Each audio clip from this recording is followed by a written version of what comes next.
Hello दोस्तों, आपका इंतज़ार ख़त्म हो चुका है। आपकी जो क्लास चलाने की बात थी, 12th क्लास 10th क्लास, वो स्टार्ट हो चुकी है। तो बड़ी खुशी की बात है आप लोगों के लिए और मेरे लिए भी कि मैं कुछ आपके लिए कर पा रहा हूँ। कंटेंट्स पे आते हैं। जो हम आज शुरू करने जा रहे हैं वो 12th क्लास का पोइट्री का फर्स्ट लेसन है, my mother eight 66। Class 12th का चाहे बोर्ड RBSC हो चाहे CBSE हो। दोस्तों मैं क्लियर कर देना चाहता हूँ, जो आपका जो सिलेबस चेंज हुआ है, जो न्यू सिलेबस आया है वो NCERT पर बेस्ड है। अब आपका जो RBSC राजस्थान बोर्ड जो है और जो CBSE सेंट्रल बोर्ड है वो दोनों एक हो चुका है। मैंने रिसर्च करने के बाद में काफ़ी देखने के बाद में पता चला कि दोनों किताबें सेम है। तो हम जो स्टार्ट करेंगे वो जो हमारे कंटेंट्स है वो कैसे रहेंगे मैं आपको बता देना चाहता हूँ, और आपको सिर्फ और सिर्फ कापी और पेन लेके बैठना है। दोस्तों जो हमारा जो बुक्स का जो टॉपिक है वो books first book, second book and grammar. First book में पोइट्री का सेक्शन है। सबसे पहले हम इजी टू हार्ड की ओर चलेंगे, आसान से कठिन की ओर। तो हम लेसन स्टार्ट नहीं करके हम सबसे पहले क्या स्टार्ट करने जा रहे हैं, पोइट्री। तो 12th क्लास की पोइट्री का फर्स्ट लेसन दोस्तों शुरू करने जा रहे हैं। तो दोस्तों स्वागत है आपके अपने YouTube channel educare coaching classes पे।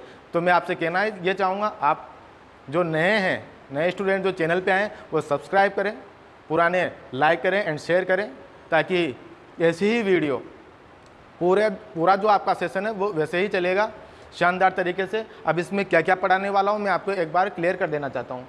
पोइट्री का सेक्शन चलेगा, पोइट्री का पूरा होने के बाद में हमारी फर्स्ट बुक चलेगी और सेकंड बुक चलेगी और साथ में ग्रामर का टॉपिक भी चलेगा। पोइट्री में क्या पढ़ाने वाला हूँ दोस्तों, तो ध्यान रखना, मैं पहले इसका ट्रांसलेशन करूँगा। ट्रांसलेशन करने के बाद में इसकी समरी बताऊँगा कि पोइट्री में आखिर जो पोइट है वो कहना क्या चाह रहा है और इसका जो सारांश है वो क्या होने वाला है।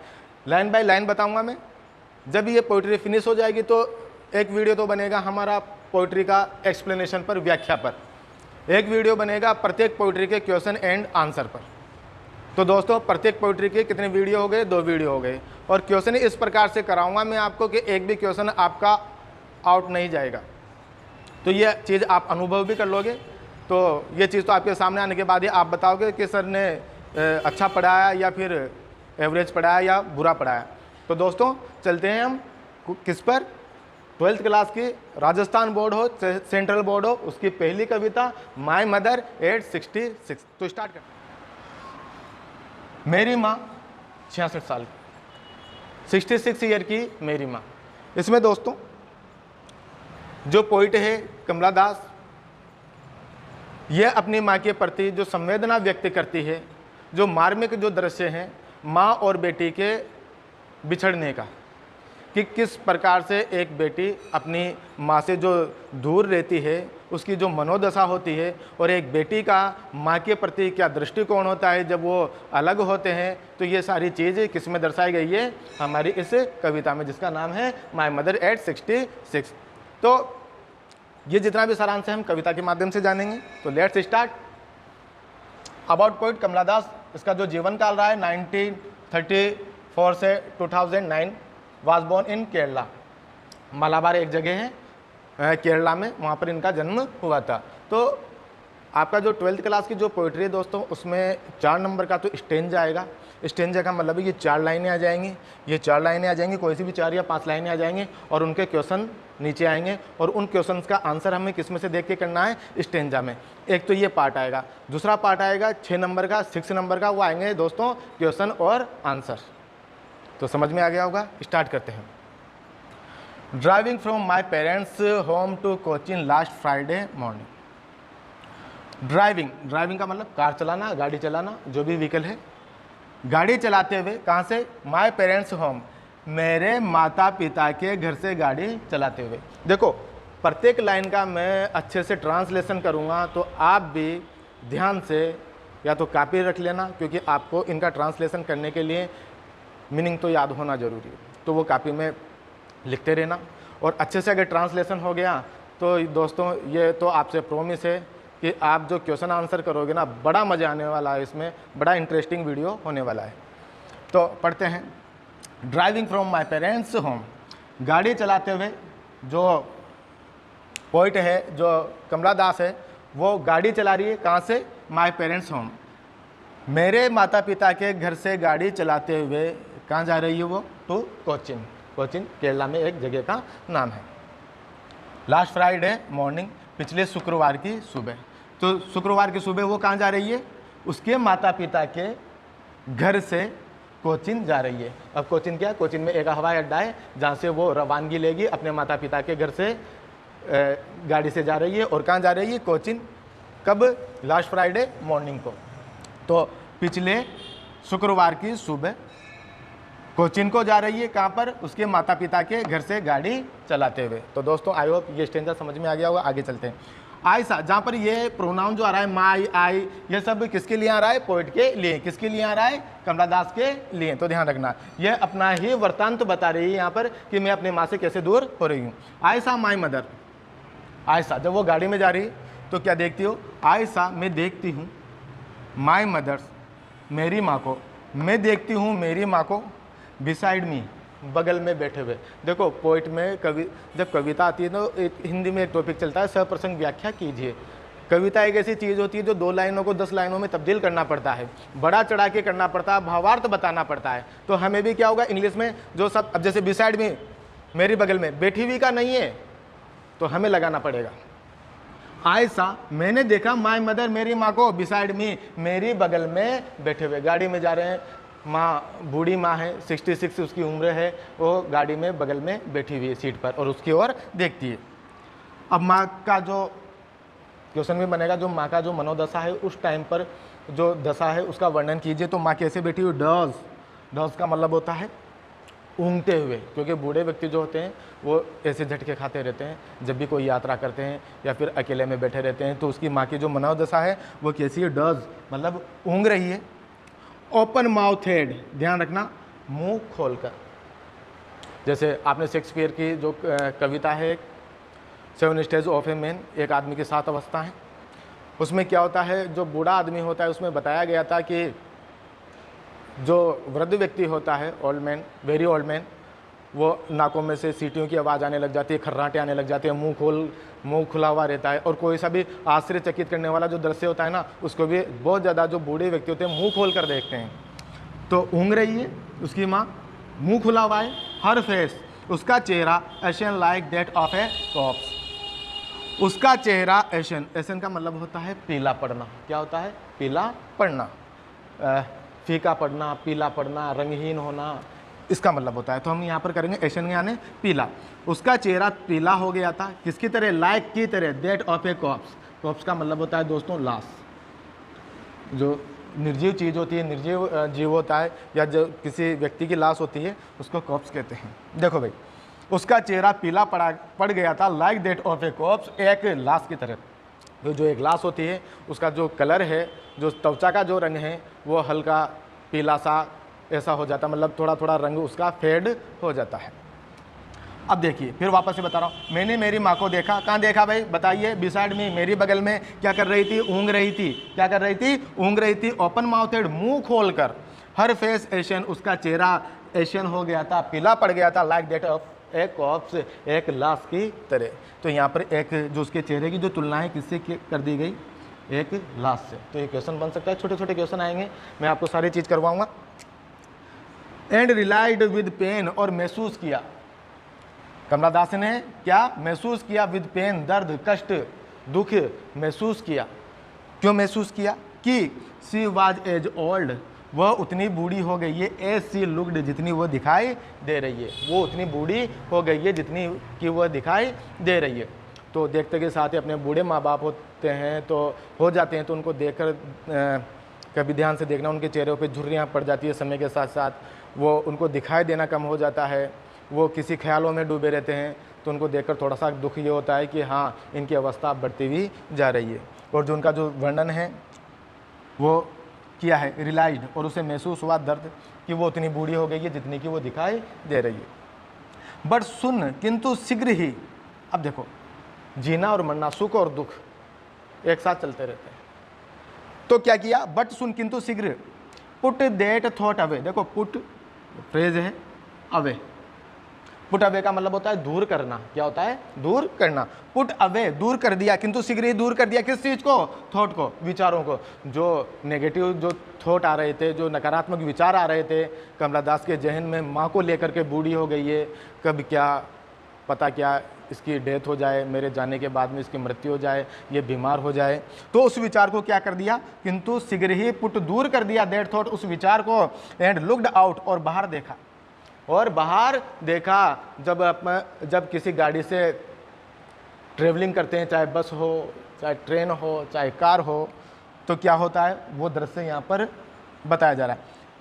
किंतु इस विचार को, जो नेगेटिव विचार थे, उसको दूर कर दिया, पुट दैट थॉट अवे, दूर कर दिया। एंड लुक्ड आउट, और बाहर देखा। किसको देखा? बाहर की ओर। यंग ट्रीज, छोटे छोटे पेड़ों को। छोटे छोटे जो पौधे होते हैं, पेड़ होते हैं, यंग ट्रीज, उनको देखा। क्या करते हुए? पेड़ों को क्या करते हुए? स्प्रिंट करते हुए। स्प्रिंट का मतलब आपने देखा होगा, एक दौड़ होती है स्प्रिंट, कूदना, स्प्रिंटिंग, कूदना। जो ये हिरन, जंगली जानवर, खरगोश, रैबिट, ये जितने भी होते हैं, ये क्या होते हैं? कूदते हैं, उसको क्या बोलते हैं हम? स्प्रिंट। तो छोटे छोटे पेड़ों को स्प्रिंट करते हुए देखा, मतलब कूदते हुए देखा। अब दोस्तों आप बताइए यहाँ पर कि एक पेड़ जो होते हैं वो कूद सकते हैं क्या? मगर आप भी अपने बचपन में देखा होगा, मैंने भी देखा, सभी ने देखा कि जब हम खिड़की से बाहर देखते हैं तो हमें पेड़ पौधे भागते हुए नजर आते हैं। पहले मैं भी ये सोचता था, पीछे मुड़ के देखता रहता था, ये कितनी दूर तक भागेगा। तो ये छोटी छोटी चीज़ें जब कवित्री ने देखा छोटे छोटे पेड़ों को, तो स्प्रिंटिंग करते हुए, मतलब तेज़ी से भागते हुए, तो वो खिड़की से जैसे बाहर देखा तो छोटे छोटे पेड़ क्या कर रहे थे? स्प्रिंटिंग कर रहे थे, तेज़ी से कूदते हुए भाग रहे थे। आप भी देखना, मज़ा आएगा। ये छोटी छोटी प्रकृति की छोटी छोटी चीज़ें, इनको ऑब्जर्व कीजिए, बड़ा मज़ा आएगा। रात को तारों को देखिए, पेड़ों को देखिए, सुबह के डूबते हुए चांद को देखिए। कभी देखा ही नहीं, उठते ही नहीं है हम, ठीक है? कभी सूरज को नहीं देखा होगा उदय होते हुए। स्प्रिंटिंग। द मेरी चिल्ड्रन, और किन चीज़ों को देखा? क्वेश्चन भी बन सकता है कि कमला दास ने खिड़की से बाहर का जो दृश्य है उसका वर्णन कीजिए। पेड़ों को कूदते हुए, भागते हुए देखा। और किसको देखा? मेरी प्रसन्न चित्त, खुशहाल प्रसन्न बच्चों को देखा। स्प्लिंग आउट, स्प्लिंग आउट का मतलब भी होता है मूविंग आउट। स्प्लिंग आउट मतलब तेजी से दौड़ लगाते हुए। और प्रसन्न बच्चों को तेजी से दौड़ लगाते हुए देखा। कहाँ से? ऑफ देयर होम, उनके घरों से तेजी से बाहर निकलते हुए बच्चों को देखा। और बच्चे कैसे थे? प्रसन्नचित्त। क्योंकि ये जो दृश्य होता है, कोई किसी जगह से बच्चे भग रहे हैं, दौड़ लगा रहे हैं, जानवर चल रहे हैं, पेड़ भग रहे हैं, तालाब आ रहा है, नदी आ रही है, पास में से गाड़ियाँ निकल रही, बहुत सारे दृश्य होते हैं। तो ये दो दृश्य बताया, इसको ध्यान रखना। एक तो जो छोटे पेड़ है वो दौड़ लगा रहे हैं, स्प्रिंटिंग कर रहे हैं, और जो खुशहाल बच्चे हैं अपने घरों से प्रसन्न चित्त मुद्रा में बाहर निकल रहे हैं, भाग कर मतलब दौड़ लगाते हुए निकल रहे हैं। चलो ठीक है, आई होप ये समझ में आ गया होगा। वीडियो ज़्यादा लंबी हो जाती है दोस्तों, मुझे पता नहीं चलता, मगर हमें एक चीज़ माइंड में रखनी है, कंटेंट्स ध्यान में रखना है। वीडियो लंबी हो जाए, मैं पहले भी कहता हूँ, छोटी वीडियो देखकर आप जल्दी से इंजीनियर नहीं बन जाओगे, डॉक्टर नहीं बन जाओगे। अगर आपको विजन क्लियर करना है, आपको समझना है, तो आपको ये चीज़ तो देखनी पड़ेगी। But after the airport security check, किंतु आफ्टर के बाद में एयरपोर्ट सिक्योरिटी चेक, क्योंकि जब माँ बाप के घर से कमला दास कहाँ जा रही है? एयरपोर्ट पर, कोचीन एयरपोर्ट पर रवाना होने के लिए, माँ से दूर। अब सिक्योरिटी चेक तो आएगी। सिक्योरिटी चेक का मतलब है एयरपोर्ट पर जो अपने सामानों का चेक करते हैं, आने वाले बोर्डिंग पास चेक करते हैं, हमारा वीज़ा, ये सब चेक करते हैं। तो security, but after the airport security check, किंतु हवाई अड्डे की जो सुरक्षा जो जांच है उसके बाद स्टैंडिंग, खड़े हो जाते हैं, खड़े हो जाते हैं ए फ्यू यार्ड्स अवे, कुछ गज की दूरी पर। सिक्योरिटी चेक हो गई, उसके बाद में माँ और बेटी कुछ गज की दूरी पर, सिक्योरिटी जो होती है वहाँ पर जो चेक होता है, जहाँ पर उसका पोस्ट होती है, पुलिस मिलिट्री जो खड़ी रहती है, उसके बाद में कुछ दूरी पर माँ और बेटी खड़ी हो जाती है। यार्ड्स का मतलब होता है, अब देखो सिनोनिम्स भी आ सकता है यार्ड्स, या फिर वन वर्ड भी आ सकता है, तो ध्यान रखना इस चीज़ का। यार्ड्स क्या होता है? गज, कुछ दूरी की, कुछ गज की दूरी पर वो खड़े हो जाते हैं। आई लुक्ड, मैंने देखा। अगेन, फिर से बेटी ने माँ को देखा। जाते जाते कभी हम रवाना होते हैं या माँ बाप से जुदा होते हैं, दूर होते हैं, तो एक बार नहीं, दो बार नहीं, जाते जाते भी उनसे गले मिलकर जाते हैं। तो आई लुक्ड, मैंने देखा। अगेन, फिर से एट हर, उसकी तरफ। मैंने उसकी तरफ देखा, मतलब माँ, बेटी ने माँ की तरफ देखा। अब जब देख रही है तो माँ कैसी है, वेन पेल। वेन रंगहीन, रंगीन नहीं, रंगहीन। रंगहीन का मतलब कलरलेस, बिल्कुल उसकी त्वचा कलरलेस हो रखी थी, हल्का पीलापन, सफ़ेद सी चमड़ी हो चुकी थी उसकी। पेल पीली पड़ी हुई थी। ये 2015 के समथिंग ये। और आपको बताऊं, एक एग्ज़ाम था कंपटीशन, उसमें भी सिनोनिम से आया था पेल। पेल मीन्स होता है पीला, येलोइश। तो ध्यान रखना, ये छोटे छोटे मीनिंग हैं, ये आगे जाके आपके कंपटीशन में काम में आएंगे। आई लुक्ड अगेन, मैंने फिर से देखा, एट हर, उसे, वेन रंगहीन, फीका, पेल पीला पड़ा हुआ। अब कैसे, किससे तुलना की गई है, as a late winter's moon.